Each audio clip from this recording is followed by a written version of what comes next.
Welcome back. It's good to have you back. The Higher Education Department says that students should check if institutions are registered before enrolling. This is in the wake of a spike in the number of fake colleges offering so-called honours and doctorate degrees. Now, the department says investigations will be launched into these illegal operations. But to help us unpack this, I'm now joined by the department spokesperson, Mr. Ishmael Mnisi. Mr. Mnisi, good to have you on the line with us, and good morning to you.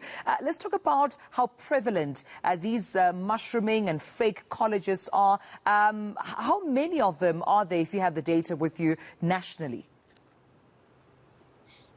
Good morning to you, Tumelo, and the viewers. Well, the reality is that throughout the year, we do have instances of August colleges mushrooming from one province to the other.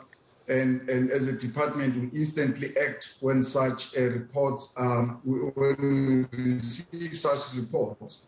So we would, at the moment, cannot say how many of them, because whenever they are there or we notice them, we instantly deal with that situation. So it is a moving kind of a train where when such instances are reported, immediately deal with them.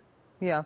And I must even say that mostly towards the end of the year and the beginning of the year, particularly because there are enrollments for students that are taking place at that time. So we see those who are taking chances opening up their own colleges so that they can lure unsuspecting students and parents to enroll in those institutions. Yeah. Unfortunately, your line seems to be, the same as yesterday, Mr. Mnisi. We're struggling to get to hear you, and there's an important conversation to have. But let me try just once more and see if we can at least get this from you. I mean, we know that higher education is currently probing these fake colleges. What are the consequences when you found these fake colleges operating illegally? What then happens to these colleges, to the directors involved? What are the consequences of such actions? Well, the consequences are dire. I must say that instantly we investigate, and upon finding that there is such an instance, we close that institution immediately. Then we open a criminal case against those individuals involved. And I know that you've been advising parents and potential students to check before enrolling with these colleges or even institutions of higher learning, because there's usually so much money paid that they can't get back. It's a waste of their money, a waste of their time, only to find that their certificate is actually not valid. How do I know, as a registering student, as a parent, that I might be enrolling with a fake college? Well, firstly, we advise our students and parents that they must request from any college of their choice a certificate of registration.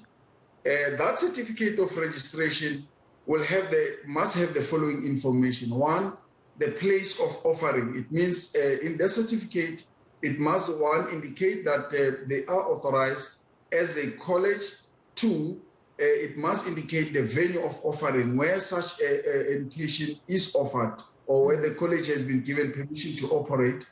Three, it must reflect the courses that the college is allowed to offer. Now, all that information will be contained in the certificate that the department will issue to such a college. So if such information cannot be provided to the students or to the parents, then the parents can even contact our departmental website, where we have a register of private colleges. They will see if such a college is registered or not before they can even pay any money for registration in that college. And we know that with the advice that you're also giving, sometimes or oftentimes it's a little too late. The parents have already, paid the deposit. They've already paid their school fees. The students have already probably enrolled for a year or two, and they think that the certificate they have is actually valid. Should parents and students realize later, after the certificate, the fake certificate has been awarded, that they were enrolled in a bogus college, what can they do? Can they get their refund? Is there some sort of recourse that you can give or intervention as the department? Certainly, there is a recourse for parents, well, they need to inform us. And upon doing so, there is a letter that the department will issue to confirm that such a college is a bogus college. Then they can use that to approach the courts. Depending on the amount of money that they've been paid, they can approach the small claims court, or they can approach any regional or magistrate court for them to get their money back. However, the department must be notified and a letter must be issued, which they will use as proof in court that they have registered in a bogus institution. And we don't recognize it as a department, so that the courts can be able to have an order that their money must be paid back.